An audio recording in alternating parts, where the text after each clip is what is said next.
हमारे जीवन में कहानियाँ और कविताएं कुछ ऐसा रंग लाती हैं कि बचपन से लेकर बुढ़ापे तक अगर हम कविताएं या कहानियाँ पढ़ें तो वो हमारे जीवन में बहुत ही सुंदर रंग घोल देती हैं, हमें बहुत सारी शिक्षाएं प्राप्त करवाती हैं और साथ ही ज़िंदगी भर के लिए याद रह जाती हैं। एक ऐसी ही कहानी लेकर मैं आप सभी के सामने हूँ।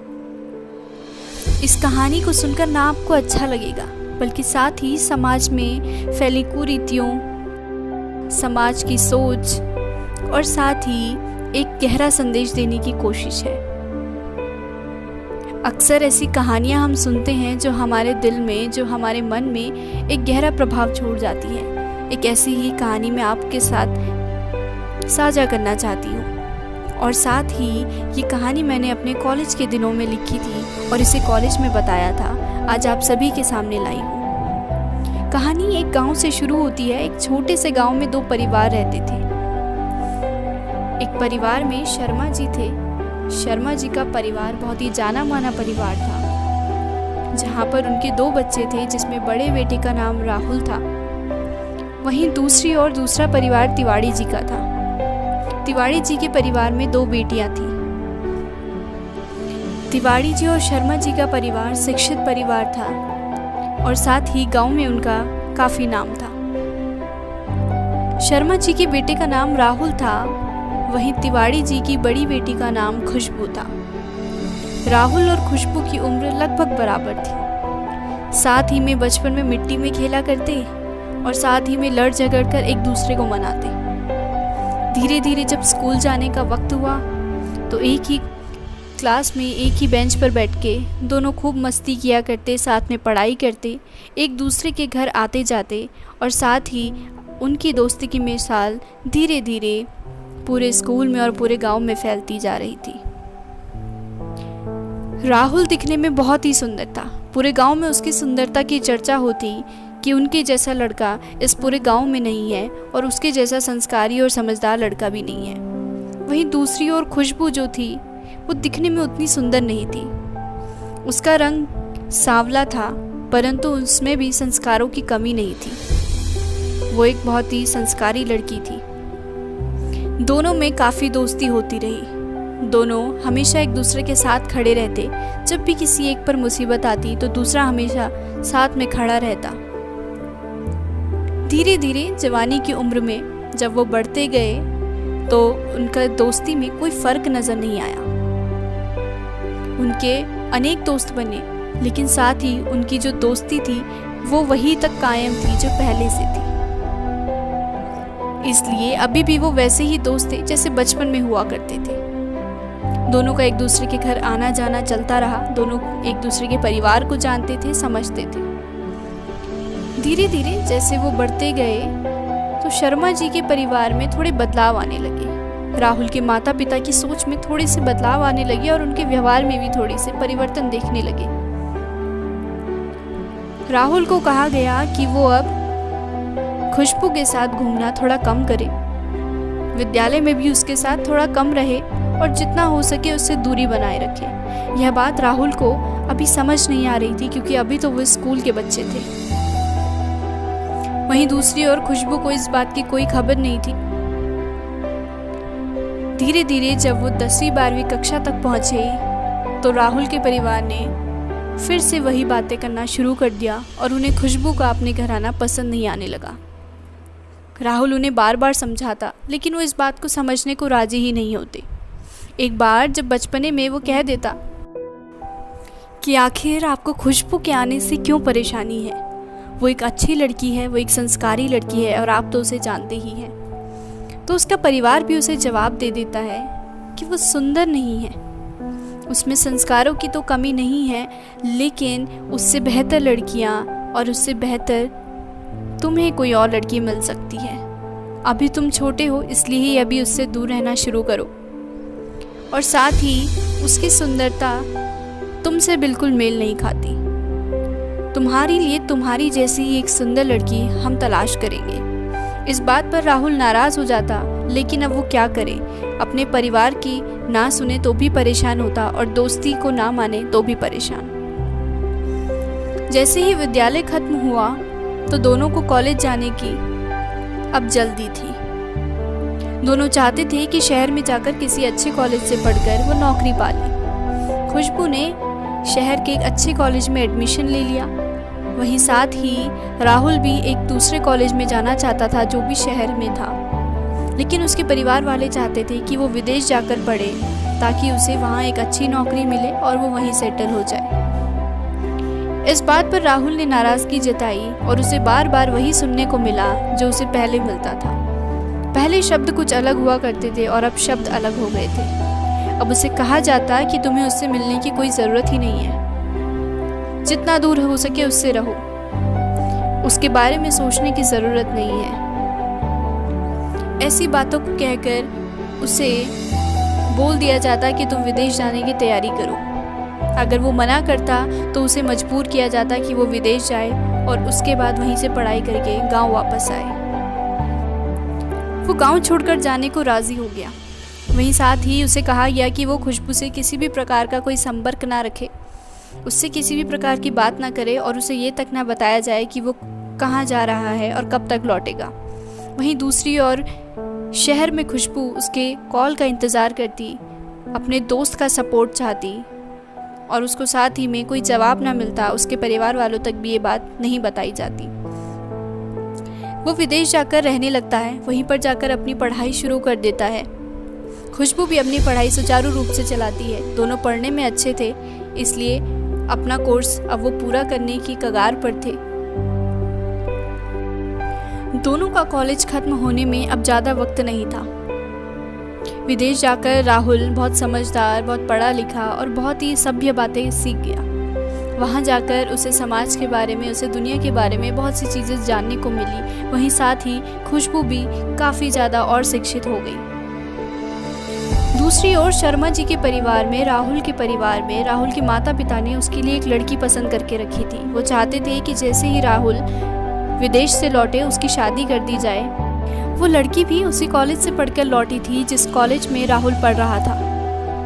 राहुल इस बात से बिल्कुल अनभिज्ञ था कि आखिर उसके परिवार में कुछ उसकी शादी की बातें चल रही हैं और इस प्रकार के चर्चे हो रहे हैं। दूसरी ओर खुशबू के परिवार वाले भी चाहते थे कि वो समय पर शादी कर ले और अपना घर बसा ले, लेकिन खुशबू उसके इंतज़ार में अभी भी समय देख रही थी। खुशबू चाहती थी कि वो उससे मिले और उससे बात करे। आखिर उसके ऐसे अचानक चले जाने पर और बिना बताए ऐसे दोस्ती तोड़ देने पर क्या कारण है। लेकिन वो अपनी माता पिता की बातें रखने के लिए विदेश चला गया। वहीं उसने साथ में कोई उससे बात नहीं की और उसने सोचा कि वो समय आने पर अपने परिवार वालों से शादी की बात करेगा। अब राहुल के विदेश से घर लौटने का वक्त था। वह गांव पहुंचता है तो उसे पता चलता है कि वहां उसकी शादी के चर्चे हो रहे हैं। अब शादी के चर्चे हों और उसके पड़ोस के घर में पता ना चले, ये कैसे हो सकता है। खुशबू के माँ बाप को इस बात की भनक लग जाती है कि राहुल का रिश्ता कहीं तय हो चुका है। राहुल के परिवार वालों ने उसके लिए एक लड़की पसंद की है जो उसके कॉलेज से ही पढ़कर निकली है और दिखने में बहुत खूबसूरत है। राहुल के इस व्यवहार से खुशबू के परिवार वाले काफ़ी दुखी थे।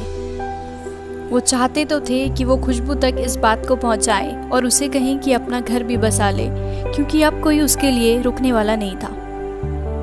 साथ ही जो लड़की राहुल के परिवार वालों ने पसंद की थी वो उसके परिवार में शामिल हो चुकी थी। वो उसके परिवार वालों के दिल में जगह बना चुकी थी और साथ ही राहुल के दिल में भी जगह बनाने के लिए इच्छुक थी। राहुल के मन में लेकिन केवल खुशबू के लिए ही प्यार था। साथ ही वह कुछ कर भी नहीं सकता था। वह अपने परिवार वालों से कई बार बोलता कि मैं इस शादी के लिए राज़ी नहीं हूँ, लेकिन उसके परिवार वाले उसकी एक न सुनते, उसको मजबूर करते और साथ ही उसको अलग अलग तरीके की बातें सुनाते। एक दिन जब राहुल अपने परिवार से मिलजुल कर शॉपिंग के लिए निकलता है तो जब वो घूम कर लौटता है तो उसकी कार का एक्सीडेंट हो जाता है। उस कार एक्सीडेंट में वो अपनी आंखें खो देता है और जब इस बात की खबर उसके घर तक पहुंचती है, उसके गांव तक पहुंचती है तो हर किसी की आंखें नम हो जाती हैं। एक समझदार, एक नौजवान जो अभी सपने देखने का इच्छुक था, वो अपनी आंखें इतनी जवानी में खो देता है। हर किसी की आंखें नम थी, हर कोई रो रहा था और हर कोई ये दुआ कर रहा था कि इसकी आंखें ठीक हो जाएं। लेकिन उसकी आंखों की रोशनी आने में अब बहुत खर्चा भी था और बहुत मुश्किल और नामुमकिन सा सवाल था। वो लड़की जो कई दिनों से उन सबके दिलों में जगह बनाकर रखे हुए थे, वो ये खबर सुनकर वापस अपने शहर लौट जाती है। बिना किसी से बात करे, बिना किसी से कुछ कहे, वो उन सबका साथ छोड़कर, उन सबका विश्वास तोड़कर, सबका भरोसा तोड़कर चली जाती है। उसके परिवार वालों को दुख होता है कि एक तरफ हमने अपने बेटे की आंखें खो दी और दूसरी तरफ अब उसके जीवन में कोई ऐसी लड़की नहीं आ सकती जो उसको जीवन भर संभाल सके। ऐसी ही बातों बातों में जब एक बार राहुल का दोस्त उससे मिलने आया तो उसने देखा कि उसकी हालत बहुत गंभीर है। उसने खुशबू को कॉल लगाया, जो कि किसी दोस्त का पहली बार खुशबू तक एक कॉल था, और खुशबू को इस बात की जानकारी दी। खुशबू का रो रो कर बुरा हाल था। अब वो शहर रहकर कुछ कर नहीं सकती थी, इसलिए दौड़ी दौड़ी चली गांव पहुंच जाती है अपने घर वालों से मिले बिना। वो सीधा राहुल के घर पहुंचती है और राहुल से उसका हाल चाल जानती है। उसके सामने फूट फूट कर रोती है। राहुल के परिवार का दुख से उभरना अभी मुश्किल ही था कि खुशबू को देखकर वो ये सोचने लगते हैं कि जिस लड़की से हमने राहुल को इतने सालों तक दूर रखा, बिना किसी सोचे समझे हमने इनकी दोस्ती पर शक किया, हमने इनकी दोस्ती में एक बोझ का काम किया, हमने इनकी दोस्ती तोड़ने का काम किया। वही वो लड़की आज एक फ़ोन कॉल से सीधा शहर से गांव आती है, बिना कुछ सोचे, बिना किसी गिले शिकवे के। उन्हें अपनी गलती का एहसास होता है, और गलती का एहसास तो तब होता है जब बातों ही बातों में वह कहती है कि आज भी मैं तुम्हारा साथ देने के लिए बिल्कुल तैयार हूँ। राहुल उसकी बात से बहुत दुखी होता है, उसकी आंखों से आंसू आते हैं और साथ ही उसके परिवार वाले भी बहुत आश्चर्यचकित होकर उसे देखते रहते हैं। वो खुशबू से कहते हैं कि हमने तुमसे बहुत सारी चीज़ें छुपाई, बहुत सारा तुम्हें दुख भी दिया और बहुत सारी चीज़ें ऐसी की जो शायद सही नहीं थी, हमें इसके लिए माफ़ कर दो। लेकिन साथ ही हम तुम्हारी ज़िंदगी भी अब ख़राब नहीं करना चाहते, इसलिए अब तुम राहुल से शादी करके उसके साथ जीवन बिताकर अपना जीवन बर्बाद ना करो। बातों ही बातों में जब ये बातें उभर कर आती हैं तो गांव के कुछ लोग भी वहाँ मौजूद होते हैं। ये पूरी बातें सुनकर और देखकर हर किसी की आंखें नम होती हैं। साथ ही उस लड़की की भी बातें होती हैं जो इस वक्त पर इस गहरे समय में साथ छोड़कर चली जाती है, और खुशबू की बातें भी होती हैं जो बचपन से लेकर अभी तक दोस्ती निभाती आई थी। राहुल उस वक्त जो उसकी आंखों पर पट्टी बंधी थी, जिसका भी इलाज चल ही रहा था, वो अपनी आंखों की पट्टी खोलता है और कहता है कि मेरी आंखें बिल्कुल ठीक हैं। ये केवल मेरी ओर से एक नाटक था जो मैंने किया था, और साथ ही मेरे दोस्त भी इसमें शामिल थे। ये नाटक मैंने इसलिए किया क्योंकि अगर मैं उस लड़की की सच्चाई आप सभी लोगों तक बताता, क्योंकि मैं उस लड़की को पहले से जानता था, तो आप शायद मेरी बातों पर यकीन न करते। आप मेरे खुशबू के प्यार को ही देखते और ये नहीं देखते कि मैंने एक सच्ची लड़की को पसंद किया है। आप केवल ये देखते कि जो लड़की आपने देखी है वही सही है। लेकिन उसकी असलियत सामने लाने के लिए, और साथ ही खुशबू का सांवला रंग, उसके संस्कार उससे कहीं ऊपर है। उसके सांवले रंग से कोई फर्क नहीं पड़ता। इंसान के संस्कार, इंसान का व्यवहार और उसकी इच्छाएं और उसका व्यवहार, यही सारी चीज़ें एक इंसान को अच्छा बनाती हैं। किसी के सुंदर होने से यह नहीं सिद्ध होता कि वो एक अच्छा इंसान ही होगा। इसका जीता जागता उदाहरण आप अभी सामने देख सकते हैं। ये नाटक मैंने केवल और केवल इसीलिए किया क्योंकि मुझे ये तो नहीं पता था कि खुशबू मेरी ज़िंदगी में वापस आएगी या नहीं, लेकिन मैं आप सब लोगों को ये ज़रूर बताना चाहता था कि जो लड़की आपने पसंद की है वो मेरे लिए सही नहीं है। ये सारी बातें सुनकर हर कोई बहुत हैरान होता है, हर किसी की आंखों में आंसू होते हैं, हर किसी की सोच, पूरे गांव के लोगों की सोच बदल जाती है कि सुंदरता से कोई इंसान हम परख नहीं सकते। तो भगवान का दिया हुआ रूप है जो हमें मिला है, लेकिन इंसान अपने आप को कैसा बनाता है ये हमें आज खुशबू से सीख लेना चाहिए। ऐसी बातों से आपको इस कहानी से मेरा यही संदेश है कि जीवन में किसी के रंग रूप से, किसी की भाषा से, उसके व्यवहार की, उसके संस्कारों की तुलना ना करें। जो इंसान स्वयं को खुद ब खुद बनाता है वो उसकी असली क्षमता होती है। इस कहानी से हमें और भी कई संदेश मिलते हैं कि दोस्ती ऐसी करो कि दुनिया याद रखे। ऐसे लोगों का साथ दो जो आपका साथ दें। ऐसे लोगों की मदद करो जिनको आपकी ज़रूरत है। हमेशा माँ बाप आपके अच्छे के लिए ही सोचते हैं, लेकिन हर बार वे सही भी नहीं होते। इसलिए कभी कभार अपने बच्चों की भी सुन लेनी चाहिए। उम्मीद करती हूँ आपको मेरी एक कहानी पसंद आई होगी और साथ ही इसका संदेश भी पसंद आया होगा। अगर आप चाहते हैं कि मैं इसी प्रकार और भी कहानियाँ, कविताएं या फिर कुछ ऐसे विचार आप लोगों तक पहुँचाऊँ जिनकी समाज को ज़रूरत है, जो आपको पसंद आती है, तो प्लीज़ मेरे चैनल को सब्सक्राइब कीजिए, इस वीडियो को लाइक कीजिए और अपने दोस्तों के साथ शेयर कीजिए, ताकि इस तरीके की प्यारी प्यारी कहानियाँ, कुछ अच्छी बातें समाज तक पहुँचे, आप सभी लोगों तक पहुँचे। अगर आप किसी एग्ज़ाम की तैयारी कर रहे हैं तो मेरा एक दूसरा चैनल है सुवर्णा योर ट्यूटर। आप वहाँ पे जाकर, अगर वो आपको फ़ायदेमंद लगे, अगर आपके काम का हो, तो उस चैनल को भी देखें, वहाँ पर जाकर सब्सक्राइब करें, उन वीडियोस को भी देखें। अपना प्यार देते रहें, अपना आशीर्वाद देते रहें। धन्यवाद।